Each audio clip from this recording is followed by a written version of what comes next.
and welcome back to The Letter with me, Stormy. So this is a fun little coincidence. Maybe not fun coincidence, because I am terrified that they sleep together, but, you know. I'm Marianne now, and here's Luke, and I can't believe he's here. I really don't want to look at his face. Anyway. Alone with a stranger. I haven't seen him before. Obviously not a regular. He hasn't said a word as he just sits there savoring his drinks. With his whiskey served neat in one hand and a lighter in the other, it doesn't seem like he's noticed me yet. Maybe I should go before he does look my way. Ugh, because he was pretty and blonde, and those things plus alcohol never did me any good. I thought too late. Judging by the way his flush-faced and dazed look in his eyes, he is as piss-drunk as I am. But whereas I feel like healing over, he looks like he's ready to take the catwalk by storm. Really, he just has the air of one of those men who think they own the world. Hello there, sexy. Ugh. Please don't stand up on my account. I already like what I see. I hate you so much. Fancy a drink? It'll be on me. But then again, I might be pleasantly surprised if he proves me wrong. Want some between the sheets? Sex on the beach? I'm talking cocktails, of course. Luke, come on, please. We can't do this. Fat chance. But it doesn't matter, we both know how to play this game. And there's two different ways for the night to end. One thing or another is going to happen.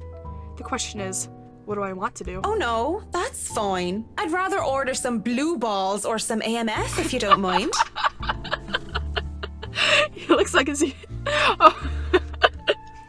looks like he's about to say some witty retort, but stops himself as he downs the rest of his whiskey. I order a mint julep, and he gets another whiskey as he starts customary small talk. Of course, the saying, "Ask me no question and I tell you no lies," goes without saying. We ask nothing about each other, offering up falsehoods to establish a strenuous, fake connection between two strangers at a pub, if only to pass the time. Whiskey, as I have come to call him, is supposedly 21... There's a lot of lies here. Okay. I know they're supposed to lie, but, he's, 30, I'm pretty sure. And he's married. Whiskey, as I've come to call him, is a supposedly 21-year-old, single, takes care of his sick mother, and is a manager of some sort. Manager of what? I don't care to listen to the details. Meanwhile, Mint, as he has come to call me, is 29, and I'm... What did I say I was again? Oh yes, I told him that I was a professional chocolate taster, because fuck it. If I'm going to lie about my job, I might as well make it fun. It was pretty decent chat between two pretty drunk strangers. I'm glad that she's confident in herself, because she is a gorgeous woman. And maybe it's just me, but we might as fucking well expend the tiniest amount of effort in pretending there's something meaningful in this meeting. Would have been nice too if it had just left it at that. But during the lull of conversation, he brings it up. You know, I've never been with a woman taller than me. And to think he might have been different from the rest. Never have and never will, whiskey. Can we go back to the history of chocolates? The only thing I'd want to taste tonight is chocolates, dear. Did you know that chocolate candy was introduced in 19th century England as a healthier alternative to alcohol? St. Lucy was the most beautiful woman of her time. She had men come from the four corners of the world just to see the pure light of her exquisite green eyes. If she were so lucky, anyway. No, enough of the history lesson. Come on, Mint. You know and I know what you came here for. A drink. Though not every suitor was gallant, and she was no fool. She had known that sooner or later she wouldn't be able to defend her chastity. Come on. There must be something that gets you going. Chocolate! I just love chocolate so much. So she had taken out a knife and gouged out her own eyes. There is something, but I don't think you can handle it. Impressed with her devotion, God restored her eyes and made them more beautiful than before. He has a peculiar sense of humor, hasn't he? Because that only meant suitors kept going after Lucy, as she kept her eyes in a chalice to scare them away. Oh, I'm pretty sure I can handle whatever it is. I hate this so much. Please, God, I don't want this. Johans, help me. Johans, get me out of this situation, please. Saint Lucy, help me. Help me turn away from sin. Help me with my own blindness. My place isn't too far from here. No! I won't take care of you if it ends up being too much for you. Is she a dominatrix? Because, like, I'm not complaining, you know. She can call me, but... Oh my god. And no one will be able to hear you if you try to scream. Holy shit. Holy shit. Dude, I'm obviously not okay with them sleeping together, but, like, holy shit. Wow, is it hot in here? Is it just me? You sure you want to go down that road, pretty boy? Wouldn't have it any other way. Oh my god. Oh god. Okay, we're doing this. The best thing about my condo so close to the pub is the ease of access. As long as I can stand and walk, I can make it home. As long as I can stand and walk, I can fuck any stranger who makes eye contact with me.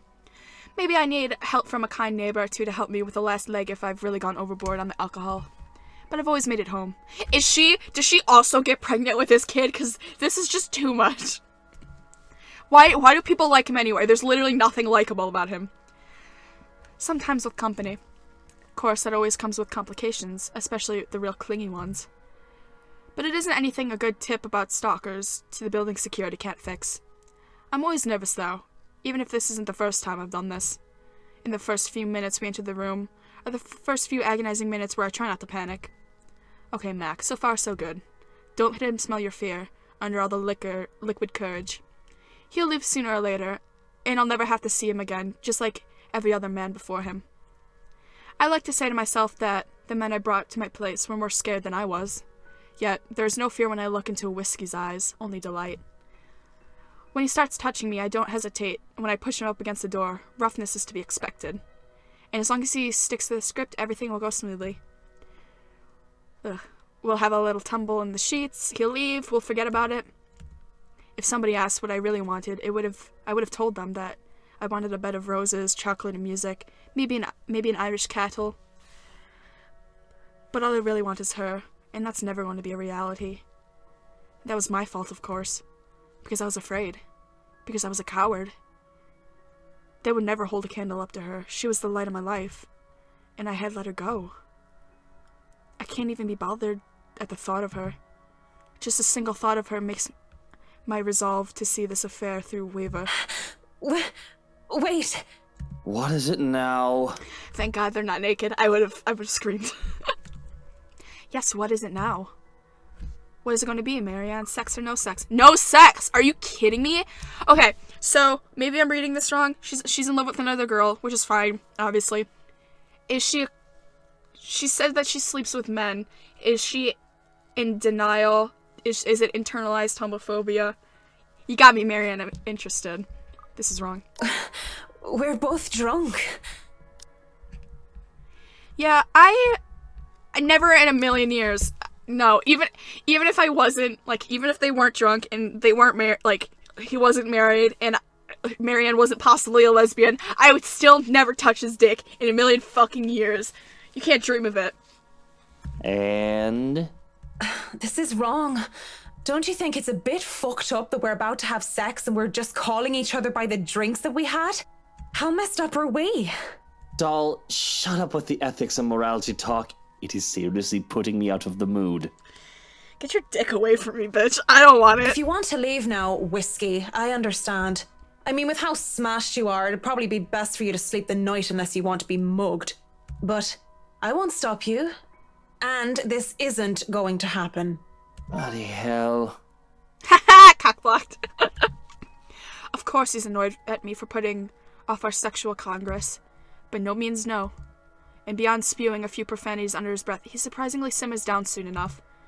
I was worried for a moment he might try to force something. Instead, he makes a show of fixing his suit, smoothing down his hair, before making himself comfortable in the nearest seat he could find. What are you doing then? You have a guest in your home. Put the damn kettle on. Dandelion tea if you have it. But I suppose all you have are those shitty tea bags from the store. If it isn't for the absurdity of this turn of events, I would have flipped him off for thinking I have no taste. But in the end, I just laugh. All I got are cans of Korean ginseng and lemon balm, though. No dandelion. Without a second thought, I do wet the tea. unlike Luke's tea, which is not wet. That's 3 minutes to get the kettle to boil. 3 minutes where we say nothing to each other. I mean, what do you even say to the guy I was supposed to sleep with until I changed my mind? I doubt he's in the mood to talk about the influence of Troy's on Mallory. It's still unusual by the time we're both seated on my bed with mugs of tea in hand. Just so you know, whatever is going on right now is a lot stranger and fucked up than the one night stand. Is it? You were gonna cheat on your wife, bro, which obviously isn't the first time, but still. We are two messed up individuals by your logic. Everything is messed up, if you ask me. War, terrorism, famine, poverty, loved ones and loved lost. Oh, this whole world is a cesspool. The dead air is telling when it fills the room once more. One would think that this is a perfect time to burst, to spill whatever issues that made us fucked up person that we are today. And it is. But I guess some part of me would rather not put the weight of my problems on somebody else's shoulder. It wouldn't be fair to leave a person when I don't even know if we'll ever see each other again. Sooner rather than later, we both pass out on my bed, mugs left forgotten on the floor. When I wake up, whiskey is already gone. He knows my name. A bottle of painkillers and a note on the table are the only evidence that I wasn't alone last night. I don't even question where these came from or just how he knew my real name. I'm just grateful for someone to help me with a hangover. Might as well. I have a job to do. Are we going to the mansion? It isn't often that I think about drinking on the job. But after meeting with the shit. But after meeting with the Wrights yesterday, it really makes me want to break my self-imposed rules. Because first off, fucking damn whiskey was fucking damn Mr. Wright. And on top of it all, they had somehow forgotten to inform me that they didn't own the Ermengarde mansion yet when they'd hired me. What sort of poor person does that? Rich people. You and me, Marianne. We get it. I could do nothing but twiddle my thumbs at this, however. Twiddle my thumbs and wait for the go signal. It's not like I can accept the smaller projects. This is a big project, and I should be ready to start it at any time. Not to mention that my PA practically begged me to be patient and wait this one out. It was a hard decision to agree, but I did so in the end. Besides, I'm not doing this for the Ermengarde mansion. Not for anything or anyone else. I'd have a headache whatever I do anyway. I'd go to the pub again, but seeing what happened a few days ago, I'd rather not end up in the bed with another potential client. And it might be a huge leap in logic, but a library is the next best thing after the pub. I have to go there anyway. I need more books for Dad. Plus, I also need to return the ones I borrowed last time. Finding a new book or two to read for myself while I have nothing to do isn't such a bad idea either. So on Saturday morning, I find myself going to the only library in Luxborn to, hopefully, cool off. After returning Urzuli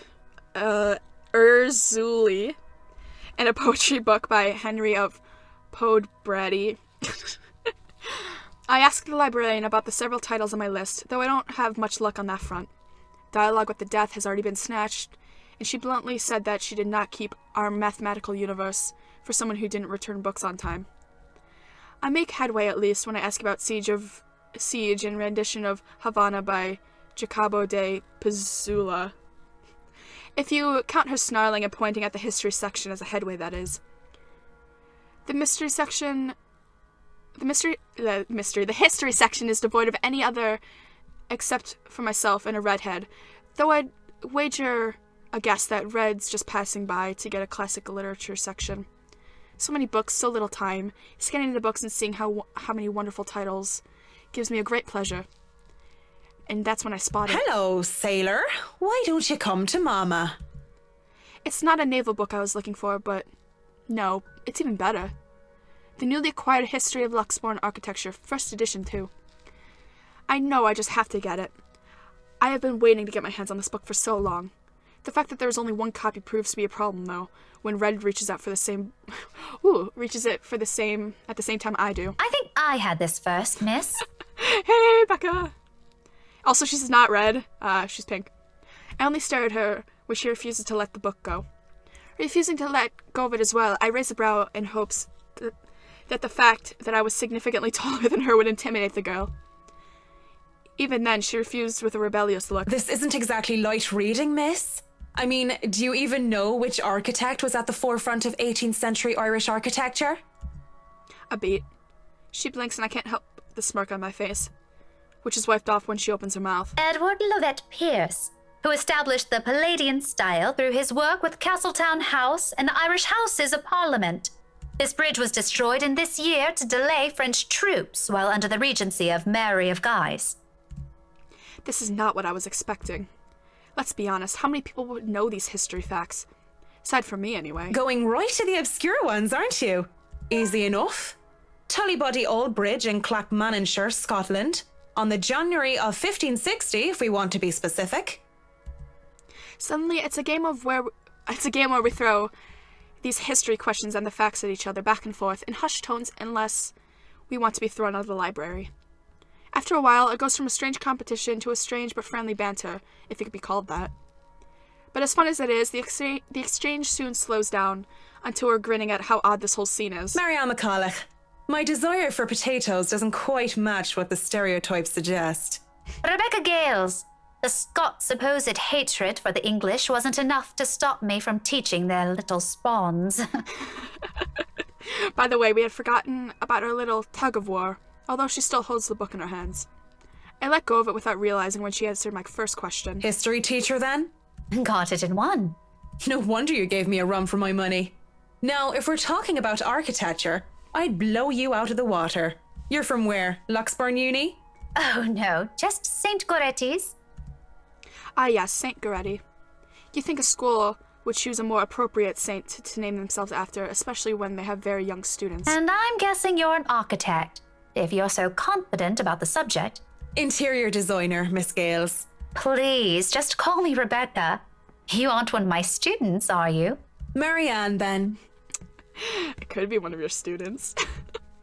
I could have said that I was an architect, but there's no point in explaining why I wasn't one anymore. So, I've never seen you before. I'd like to think I've met every history aficionado in town. I blame the rock I've been hiding under, of course. That, and I'm usually only here on the weekdays if time allows. Work often has me meeting clients on the weekends. That must be interesting work. It allows for some creative freedom, sure, but it's like working with children sometimes. Though you probably have it harder working with actual children. The hardest part is convincing them that your idea is their idea. That sounds exciting. It is! But isn't that true for any workplace, though?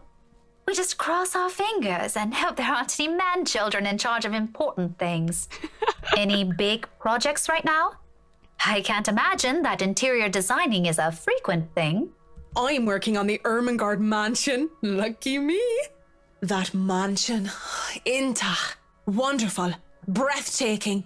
I can't wait to start in it. Now that is beautiful architecture. A pause. It looks like she wants to say something at the mention of the house. I'm not surprised. That place is certainly popular with the locals, especially with the urban legends attached to it. In the next second, though, she seems to think better of it and drops what she's about to say. So, do you have a portfolio or anything I can take a look at? I'd love to see your designs. Maybe you have some on a tablet. I've met some designers before, and they're always going crazy over these virtual room apps or another. A tablet? Please. Callicrates didn't need those silly iTabs when he built the Parthenon. I certainly don't need one to design a house. The computer back at my place is all I have.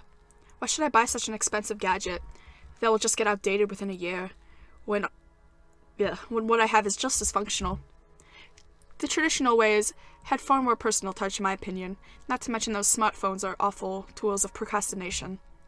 I can't even count on my hand the number of people I see going outside, only to have their eyes glued to the things. And fuck touch screens. And fuck touch screens, that evil things that make typing what should have been simple task harder. I do have an online portfolio if you'd like. I can... Speaking or thinking of the devil seems to have summoned it, because before I can even carry on, Rebecca's attention wanes as she pulls out her mobile. For what I can only assume is a call. She gives me an apologetic look before standing up and excusing herself. Off farther into the aisle she goes for some privacy. I do my best to give her as well, trying to tune her out. Belle, is something wrong? Lunch at the coffee house? Sure. I can make it. I'm not too far. I can be there in 10. But with how quiet the surrounding is, she can't blame me if I overhear snippets of her conversation. When she returns with a sheepish look on her face, I know that our friendly chat has to be cut short. Sorry, I have to go and meet with some friends. It's fine. Totally fine. No need to even apologize. About the book. Her embarrassment increases twofold when she realizes she's still holding onto History of Luxborn Architecture. I don't give her the time to think about it as I put a hand up and shake my head, fishing out a pen and paper from my bag, along with one of my business cards, and hand them over to her. You know, I'm busy with work, so I might not even be able to take a peek at it anytime soon. You can go ahead and have it, but you'll have to ring me up when you're returning it just so I can snag it right away. Deal? She makes quick work, penning her number down and handing it back to me with a grin. Deal. Just message me during school hours, of course. You have a good day then. You too. With Rebecca gone, I'm standing alone in the history section. Although my original plans were simply to sit down and read a good book, or a little pop quiz, if you could call it that, made this time pass by without any of us realizing it.